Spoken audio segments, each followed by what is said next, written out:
Welcome to the How to Be Awesome at Your Job podcast, the show where brilliant professionals share how to sharpen the universal skills required to flourish at work. Enjoy more career fun, wins, meaning, and money with your host, Pete Makaitis. Hello and welcome to episode 874 with Michael Bungay Stanier. We brought Michael back a fourth time because he has so much fantastic wisdom. Fun fact, 4 times is the record shared by Brian Ahern. So there's that.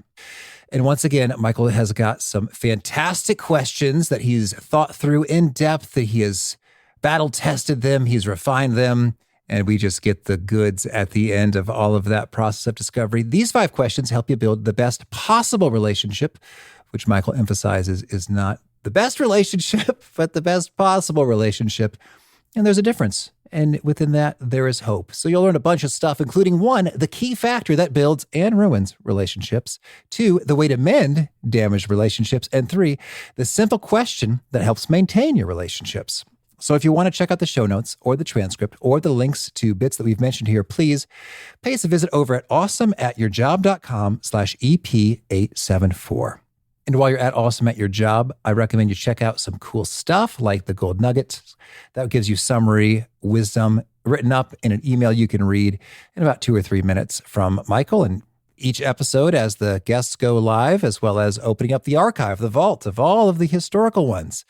874 now and counting. We call those the Gold Nuggets at awesomeatyourjob.com. Now, here's a bit about Michael. Michael Bungay Stanier, a.k.a. MBS, helps people know they're awesome and they're doing great. He's best known for The Coaching Habit, the best-selling coaching book of the century, and already recognized as a classic. His new book, How to Work with Almost Anyone, does what it says on the label. Michael was a Rhodes Scholar and dabbles in the ukulele. He's Australian and lives in Toronto, Canada. Big thanks to Michael for sharing his wisdom with us, and big thanks to our sponsors. Check them out. One sponsor to check out is Storyworth. Whenever I'm thinking about meaningful Father's Day gifts, Storyworth leaps to mind. Storyworth helps you preserve precious memories and stories from your father for years to come. Each week, Storyworth emails your loved ones a thought-provoking question that you get to help pick, such as, what's the bravest thing you've ever done? I personally love the prompt so much that I have refreshed Storyworth's questions page many times looking for more. Storyworth makes the writing process super quick and easy. All your loved one needs to do is respond to that email with a story, and then you get a quick copy of that. And after a year of this fun, Storyworth compiles your loved one's stories and photos into a beautiful keepsake hardcover book that you'll be able to share and revisit for generations to come. Families love Storyworth so much, they've got 25,000 5-star reviews on Trustpilot and have millions of stories preserved. So give all the fathers in your life a unique, heartfelt gift they'll all cherish for years. Storyworth. Right now, you can save $10 on your first purchase when you go to storyworth.com/awesome. That's storyworth.com/awesome to save $10 on your first purchase. And big thanks to our sponsor, Acorns. Acorns makes it easy to start automatically saving and investing for your future. You don't need a lot of money or expertise to invest with Acorns. In fact, you can get started with just your spare change. Acorns recommends an expert-built portfolio that fits you and your money goals, then automatically invests your money for you. NerdWallet.com, whom I love on these sorts of matters, gives Acorns a whopping 4.7 stars and says, quote, if you want to make the most of your spare change, there's no better place to do that than Acorns. Head to acorns.com/awesome or download the Acorns app to start saving and investing for your future today. And we got a legal disclaimer here. It may not be representative of all clients. Tier 1 compensation provided. Compensation provides an incentive to positively promote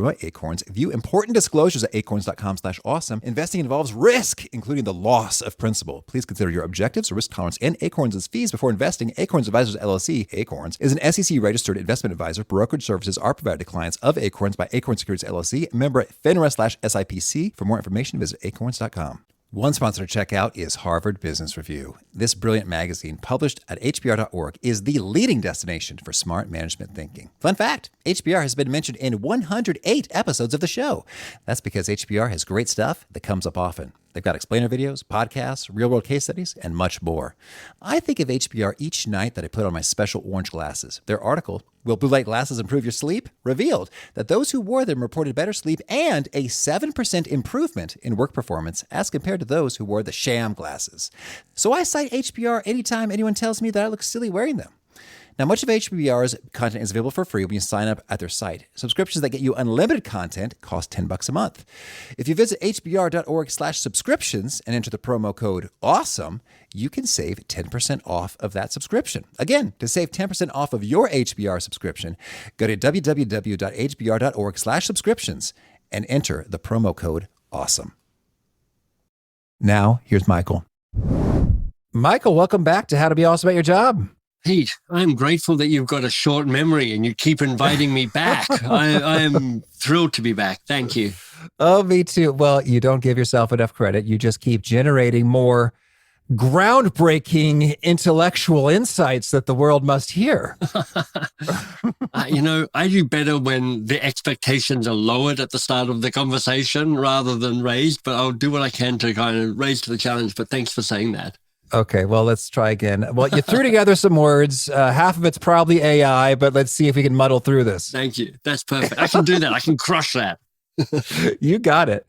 Well, so you've always got a lot of fun stories. I'm curious to hear in the last year, 2 or 3, any really cool coaching moments or relationships transformed or highlights for you? Oh, man. The biggest one for me, and it plays a role in this new book, was, and this is going to go deep and maybe slightly dark really quickly, but my dad died a couple of years ago. And I had flown back to Australia. I was living in the house with mum and dad had made it out of hospital and he had about 2 months living at home before he finally died. And it was a miserable, stressful time for everybody, mum and dad in particular. And they've been a really good couple for 55 years. Like they're really tight. They loved each other. They supported each other. They were just like a role model in terms of how you want a married couple to be. And they were kind of a bit snippy with each other. Dad's stuck in a bed. He can't do the stuff he normally does. He's a little bit, hey, Rosie, get me this. Hey, Rosie, can I have that, please? And mum was like, A, stressed that her life partner was dying. B, stressed about being the servant all of a sudden in the household, in a household where chores had been always shared pretty equally. And I kind of plucked up my courage and suggested that they have a conversation about how they wanted to be with each other in the remaining weeks or months of dad's life together. Because I really didn't want mum in particular to go, I wasn't the best version I could be in the stressful time in the last time I have with my husband. And so we facilitated this conversation. Mum was like, this sounds like the worst thing on earth. My dad was like, this sounds bad, but we should give it a go. And we just had that conversation about how they wanted to be with each other in this final time. And they did so well. I was so proud of them and thrilled for them. And it just took a little bit of an edge off those last days together. Wow, that really is beautiful. And did your mom talk to you about that conversation later? Yeah. And I first suggested it. Mom was like, absolutely not. That sounds terrible. And then the third time I suggested, she's like, well, maybe, but do I have to be there? And I'm like, I think you do have to be there. And we have talked about it since then in terms of just talking through those last days and talking about my memory of my dad, of course. Yeah. Well, that really is beautiful in terms of just positioning the richness, the value, all that is really wrapped up in our relationships and the conversations we have with those people. It's big, and it does take some courage to have a conversation about your conversations, and yet really cool things are on the other side of them. I think that's right. As I've been kind of teaching some of the content from this book, I often ask a group, think of a really miserable working relationship you've had, or even just one that wasn't terrible, but just was kind of diminishing in a way, and think of what was said and done, and then think of the impact on you. And then when you see what people put in the chat, it's like, I felt belittled, I felt shrunk, I lost my courage, I lost my sense of self, I did poor work. And then when you flip it and you go, think of a really great working relationship you had, remember that, imagine that back and forth. And now what was the impact on you? It's like, I feel braver, I feel more courageous, I did better work, I took bigger risks, I kind of expanded into the next version of who I am. So I grew and I learned about myself. I was like, it is such a determinant of your work's success and happiness in terms of the health of your working relationships. But so often we just cross our fingers and leave it to chance and hope for the best, because it is an unusual, a somewhat courageous conversation to say, hey, Pete, before we start working on the stuff, why don't you and I have a conversation about how we do this best together so that we can not screw each other up and we can bring out the best in each other at the same time? I'm a huge believer in this, and this has come up, I think, with my conversation with Mary Abijay about how to manage your manager. She had a book about managing up, which is excellent. And she said that she surveyed folks or audiences, and she said like less than 1% of folks really have such a conversation. And whenever I've spread the gospel, at different trainings and events that I've been at, and folks are like, oh no, that seems kind of weird. It's like that's how the fear gets articulated or manifests. Yeah. Oh, that just seems sort of weird. I don't know about that. Yeah. As opposed to, Pete, I'm terrified of engaging in those words. They don't say that. Like, it just seems weird. Yeah, it is a bit weird. At least if it's not weird, it's unusual. It is like, and your statistic points to it, less than 1%. It's a rare thing somebody says, let's talk about how we work together before we talk about what we work on. But I love the point you're making. I hope people have heard it, which is this isn't just for the people you manage and lead. It's for the working relationship. So you can do that with your best customers, and you can do that actually with your prospects, and you can do that with your colleagues who you have to collaborate with, and you can do it with your boss. So there's all sorts of ways that you can enrich and strengthen and make safe and vital and repairable these key working relationships. All right. So the book is called How to Work with Almost Anyone, 5 questions for building the best possible relationships. Yeah. As you were putting this together and researching it, did you have any surprising moments of discovery along the way? Part of it was trying to figure out what the goal was in these conversations. And it felt helpful to realize that it wasn't to create the best working relationship, but the best possible working relationship. If you think of your working relationships you have, it'll be a bell curve. You'll have a few at one end where you're like, I love this person and I love how we work together and it's just thrilling. And you'll have a few at the other end where you're like, this is, sand in the gears. This is kind of a miserable experience, kind of working through it. And it's not always that because they're nuts or a psycho or whatever. It's just sometimes you just can't figure it out with the other person. And then there's a bunch of people in the middle where it's good enough and it's solid and it's great sometimes, but less than great some other times. And each one of those different categories has the potential to be better than it is now. Make the bad ones trending towards good or less bad. Make the ones in the middle better than just average, and make the ones at the top end sustainable so that they stay sparkly and powerful as long as possible. That's good. All right. So then that's the notion of a best possible relationship, I suppose, is knowing that not every relationship is going to feel magical no matter what conversation you have. But there is untapped potential that we can get after with some of these questions. So should we jump right into the questions, or how would you frame how we start getting into such a conversation where we engage these questions? I want to get into that conversation and those questions, but maybe a moment just to talk about the 3 attributes of a best possible relationship. All right. So I mentioned them, but let me say them again. It should be safe, and it should be vital, and it should be repairable.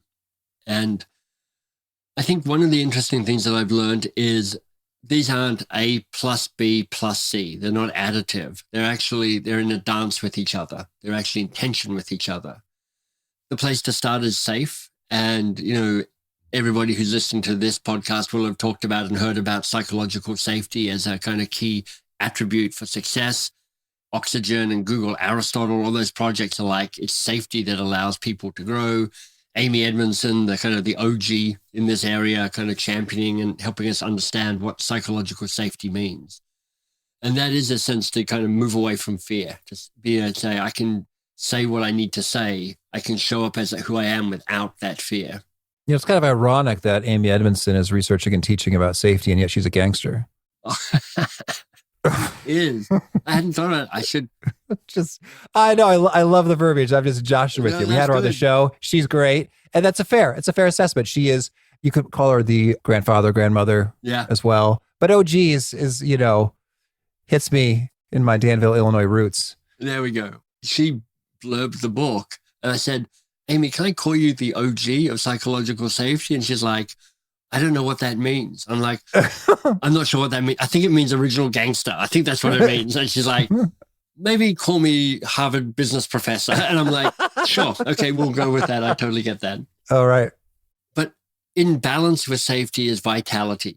A relationship needs to be vital. And I like the kind of the play on the words there, Pete, vital meaning essential, but vital also meaning alive. And there's a way that you want a relationship to push and provoke and challenge and take you to the edge of your competence and your confidence and what you can and who you are. You want it to be fun and exciting. And I think safe and vital are often in this kind of play with each other. There's a way you can make a relationship so safe that actually it loses some of its sparkle. There's a way that you can make it so dangerous that it becomes unsafe. So with whoever it is you're talking to, you're trying to find the right balance between safe and vital for you and that other person. And then the third element is repairable. And as part of writing the book and reading around the book, I was reading people like Esther Perel and Terry Real and Dan Siegel and John Gottman, some of the really big names who've written about the dynamics of marriage and romantic relationships. And one of the recurring themes across all of their work is how bad we all are at repairing damage to relationships. We mostly pretend it didn't happen, or be sad and sulk about it, or hopefully the fabric will just repair itself. But actually, it's rare that people more actively say, how do we fix this thing that got dented or cracked or banged up in some way? But you can bet that any working relationship is going to go off the rails at some stage. And the ability to say, how do we get it back on the rails? How do we get back to where we were before is a really powerful one and a key contribution to best possible relationship. Now, what are some common best and worst practices in the realms of safety, vitality, and repairability? What a good question. In some ways, that question takes me back to my roots, and it makes me think about questions, and it makes me think about not asking questions. I think that the act of remaining uncurious is one of the ways that damages safety and vitality. Mm-hmm. If you have a certainty about how right you are, how your point of view is all you need, how you should be the one who solves it, fixes it, comes up with the idea, explains the problem, sets the team going, there's a way that is a diminishing act for the people around you.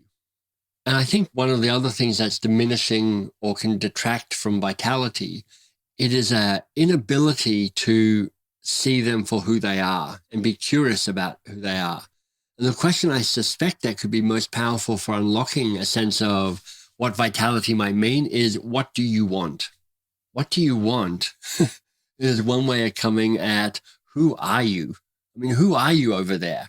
I mean, human beings are these messy, complicated, amazing, obscure, unpredictable people who we have to work with. And so asking, what's your best? What makes you alive? Who are you? What do you want? You're using curiosity as a way of unlocking the humanity of the person in front of you. And when you unlock their humanity, when you see them more completely, you have a better chance of both creating safety and vitality. All right.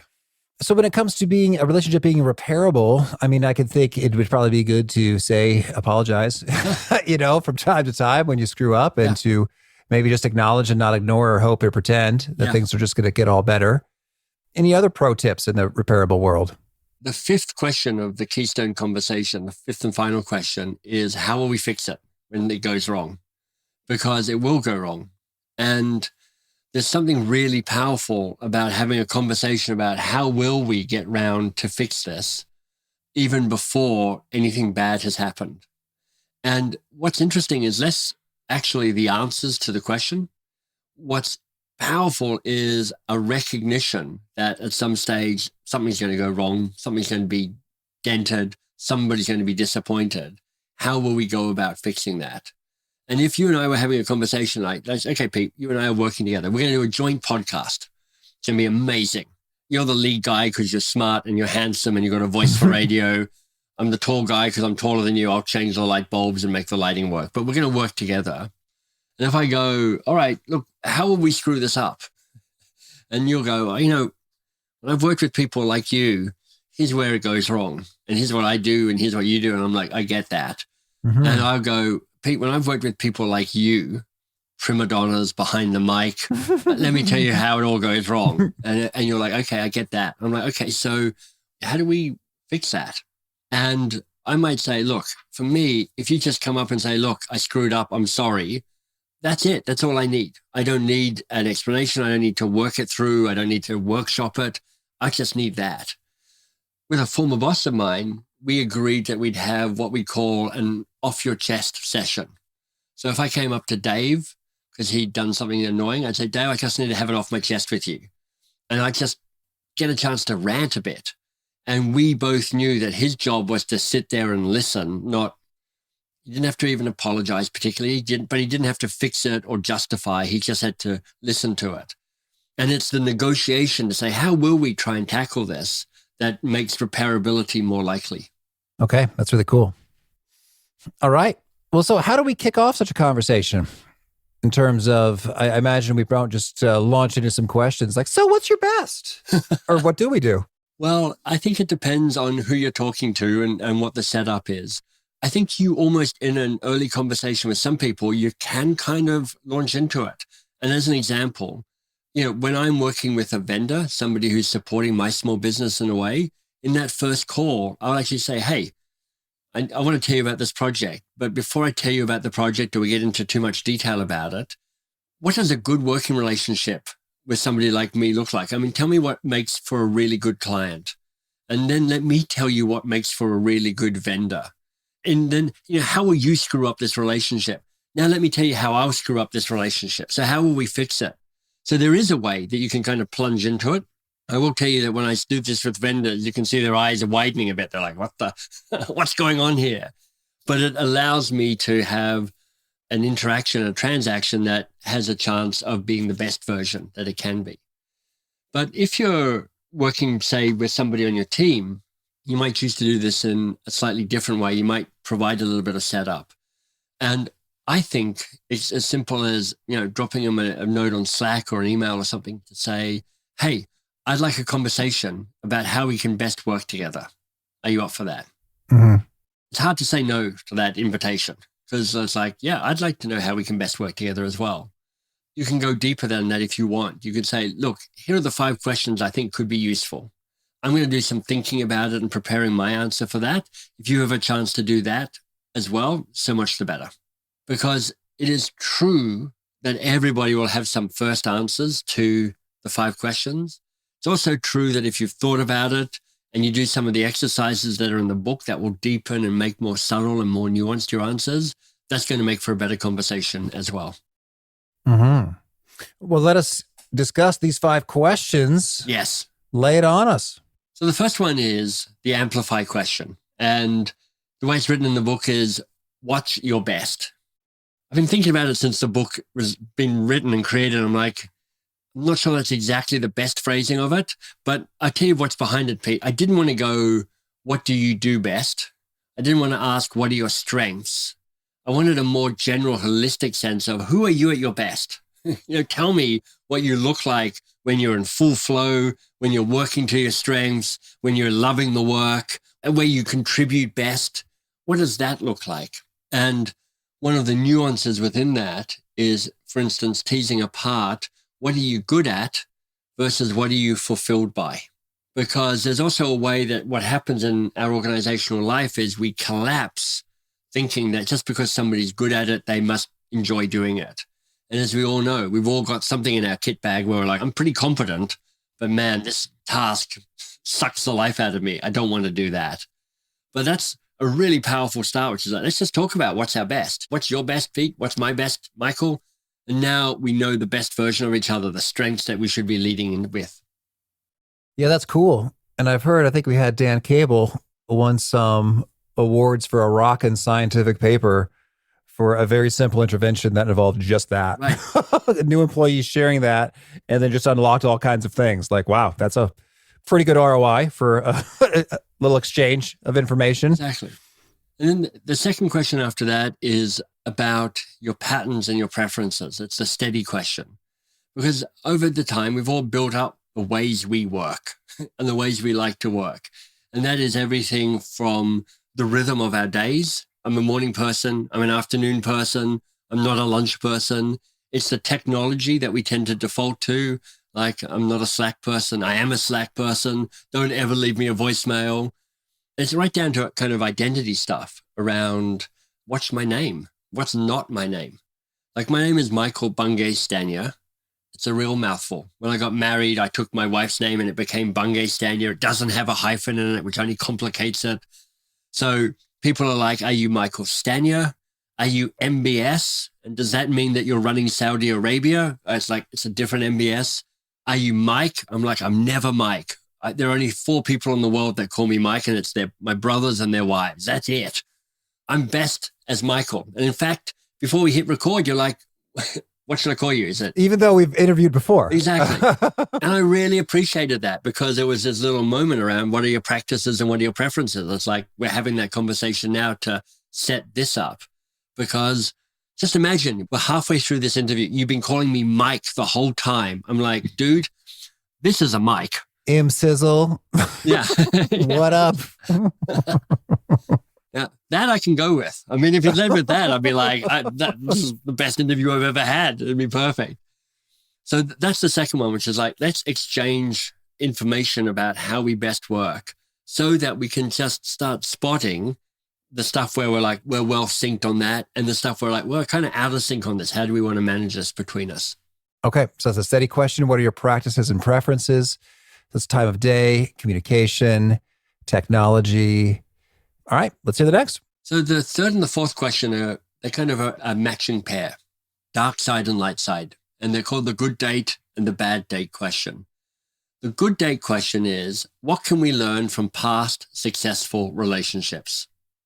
Because here's the thing to take away. Your past relationships are a predictor of your future relationships.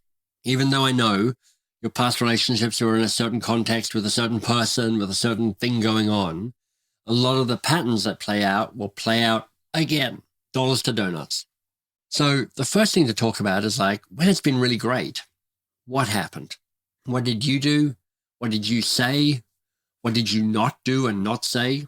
What did they do and say and not do and not say? You know, what were the things that made this flourish?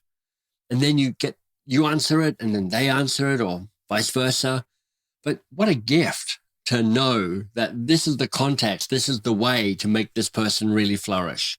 This is all the things that can contribute to something working really well. And then the pairing question is the flip side of that, which is like, what can we learn from past frustrating working relationships? Because we've all had those. And we're all like, man, that sucked. And even though it will have felt personal and individual at the time, there are patterns there. There's stuff happening there that if you can explain it to the other person, they're like, we should avoid that. We should avoid doing as much of that as possible. And so the more you can communicate what's happened in the past that is both amplifying the best of you and shutting you down and making life miserable, the more you're able to go, hey, why don't we try and avoid what we don't like and amplify what we do like? Okay. And then the repair question? And then the repair question, which we've touched on already, but it's like, how will we fix this when things go wrong? Because things will go wrong. It's just, there's no way of sustaining a perfectly undented, amazing working relationship forever. Somebody will screw up. Somebody will break a promise. Something will be misunderstood. Something will be missed. Some damage will happen. So when there's a tear in the fabric, what are we going to do about that? And the power of that one, and we've said it before, but I want to say it again, it gives you permission to keep talking about the health of the relationship. And that's where the magic happens with all of this. It's the answers themselves, but it's really, we can now keep saying, hey, we're trying to build the best possible relationship here. How are we doing? Is this good enough? Do we want to tweak anything? Do we want to adjust anything? Do we need to say something that hasn't yet been said? Do we need to clear the tables, reset, get ourselves back on track? What needs to be done? Okay. And so I'd love now, could you share with us some of the more interesting answers to each of these questions that you've bumped into in your travels? Yeah, it's everything, really. So if the people who are listening to this think of their own answers, you can imagine people saying exactly the same as you and exactly the opposite to you as well. So when people say, Michael, what's your best? Who are you at your best? I'm like, you know what? I'm best when I've got something to create. I've got a way of trying to, what my friend Shannon says, to thingify stuff, to try and make abstract ideas feel more tangible and more real. I'm at my best at designing experiences. I'm at my best at trying to understand what a reader or a participant is looking for and trying to design to their real and actual needs. That's some of the stuff that's at my best. It's like having ideas. I'm great at having ideas. That's some of the best stuff for me. But I would talk to my wife, who I worked with for many years, and she'd say none of that. She'd say, I'm at my best when I get all my emails answered. I'm at my best where I get to have conversations with people and work with people one-to-one and kind of champion them and coach them on. I'm at my best where I get to kind of push back against authority and kind of point out that the emperor has no clothes. This is why we no longer work together, because, I'm the so-called emperor in this business. And I'm like, you know what? You're not necessarily for the man, but I'm the man. You got to be kind to me. We're married. You get all sorts of different answers. That's really the point in some ways, which is it is very easy to assume you know what the answers are going to be. And when you assume you know what the answers are going to be, you're kind of like, I think I already know who you are. And you actually stop that moment of engaging with them as a full human being. And you're like, I'm seeing you as I've boxed you in. I've given you a Myers-Briggs label, and I've given you a this, and I've given you a that. And what this does is actually say, your answers are going to be different and unique. My answers are going to be different and unique. And then how we bring them together to build the best possible relationship is where things get really interesting. Okay, cool. Well, so now we've had the conversation. We're doing the stuff. Can you chat with us a little bit in terms of maintenance? How do we keep that rocking over the long haul? So it'd be lovely if this is a one and done thing. You have the courage, you have the conversation, and you're like, we nailed it. Now we can just go about our business and never need to bring this up again. But as with all living things, maintenance is required.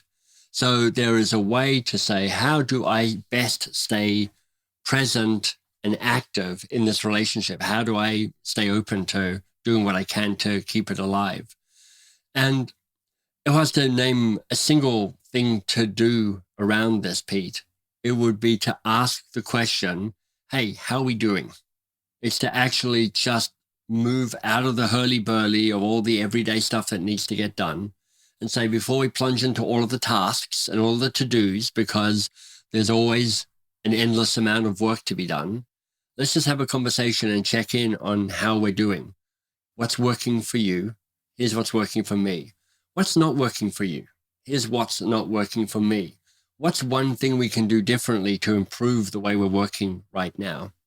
And one of the questions, Pete, that I ask, and I think is particularly powerful if you happen to be the more senior person to hold more of the positional power in the conversation. The question is, what needs to be said that hasn't yet been said? I started a company 20 years ago, and about 4 years ago, stepped aside from that for Shannon to become the CEO of that company. But I still own it. So she and I are in conversation all the time. I'm kind of, I guess, calling me a board member would make it big hat, no cattle, but, kind of that type of conversation. And there's a power dynamic between us because I'm the owner and she's the CEO trying to run the company as best we can. And we ask each other that question all the time. What needs to be said that hasn't yet been said? Because it's that little nudge to give us permission to talk about the niggly stuff, the stuff that might feel too small, or the stuff where it's felt, I just haven't found the moment to mention this awkward thing. It really clears the space and says, now's a chance to mention anything that you've got just lingering there so that we can make sure that we clean it all up if that's what needs to be done. Okay. Thank you. Well, Michael, anything else you want to make sure to mention before we shift gears and hear about some of your favorite things? I'd say one of the unexpected benefits of doing this work and perhaps reading this book is that you deepen your own knowledge of yourself. It feels very much about the relationship, but actually there are exercises in the book. For each of the 5 questions, there's 3 different exercises to help you deepen and enrich and make more subtle and more nuanced your answers to that. And even if you never have a best possible relationship and you never have a keystone conversation, but if you do the work and you come to understand in a more nuanced, more grounded way, this is actually who I am. This is actually how I work. This is actually how I thrive. This is actually what shuts me down. You're better able to control and manage your work so that you can thrive and be awesome at your job. Beautiful. Thank you. Now, could you share a favorite quote, something you find inspiring? Pete, I might have mentioned this the last time we talked, and so forgive me for coming back, but it's a favorite quote, so it's still my favorite quote. There's a poem by the poet Rilke. It's called The Man Watching. That's the English translation. And it tells the story of wrestling with an angel. And, so it's an allusion or a nod to kind of the Bible and Jacob wrestling with the angel. And it talks about being ambitious for the bigger things that open us up and challenge us and bring out the very best of us. And there's a couple of lines in that poem which I think are extraordinary. I actually keep them a little printout on my desk. And the quote is this: "Winning does not tempt him.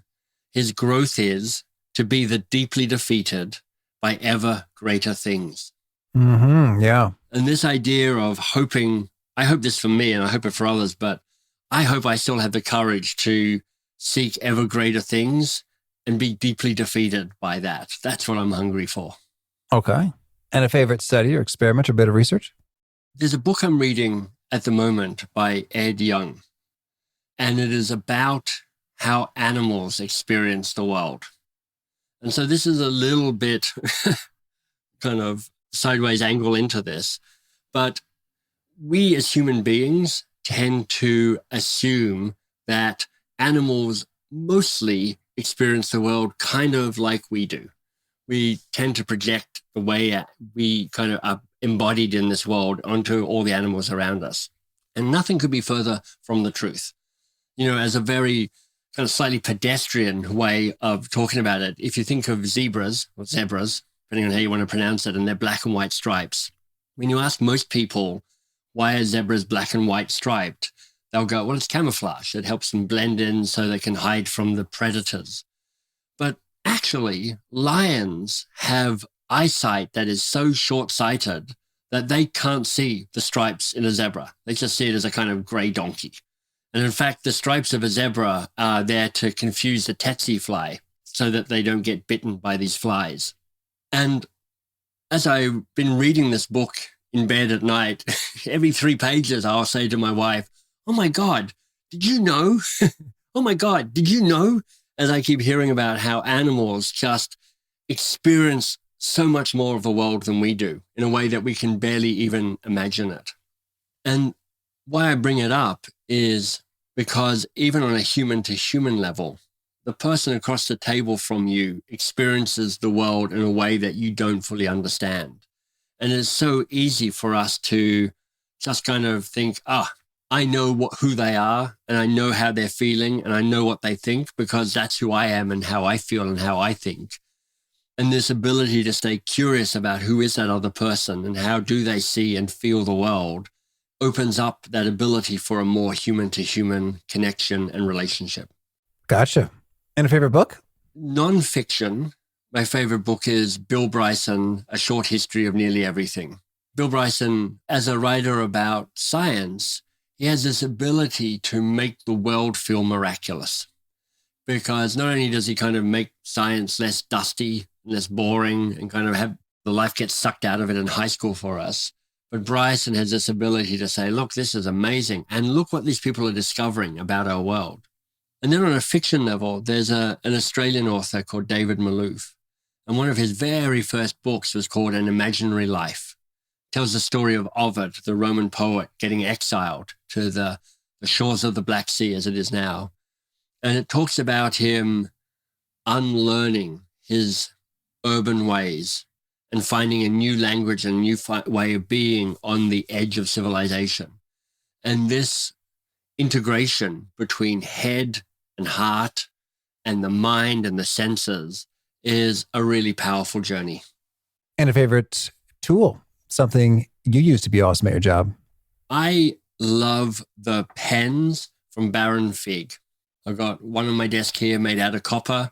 I've got one other one on my other desk over there where I write, and I've got one in a little leather sheath. And I was home recently in Australia, and my mum has basically hundreds of cheap pens shoved in jars and cups all over the house. I have 3 pens, and I only have 3 pens, and I love them. But writing is such an integral part of how I interact with the world.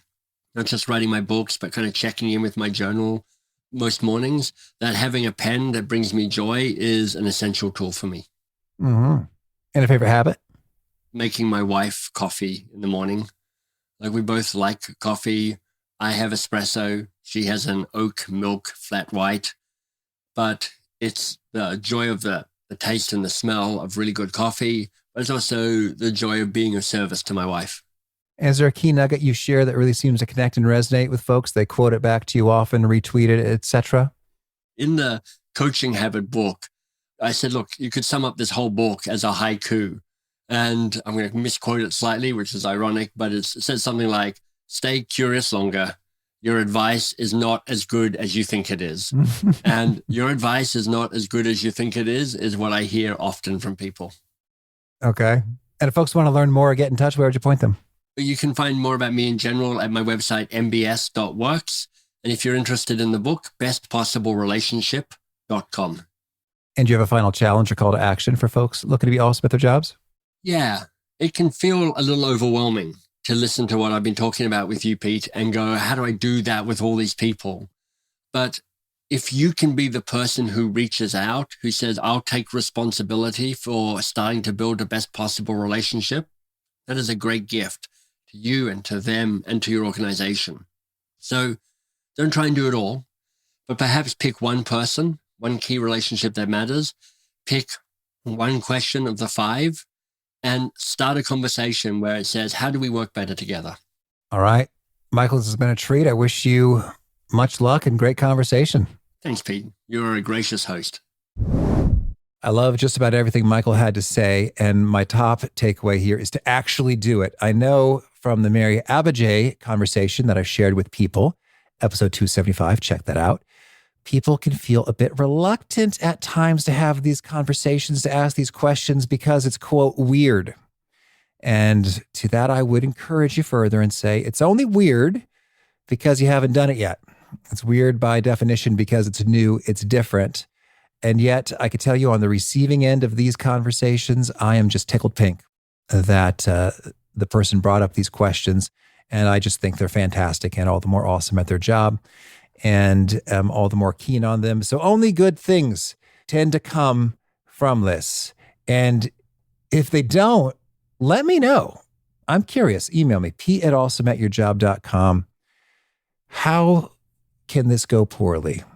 Maybe if someone's really, really out to get you, or they have like narcissism, personality disorder or something. But anyway, I'm having a hard time. I'm reaching. I'm struggling to imagine how these won't go well for you. And if you have any awkwardness or fear or trepidation, I recommend being bold and courageous, taking a step out there, seeing how it goes. I think you'll see some really good things.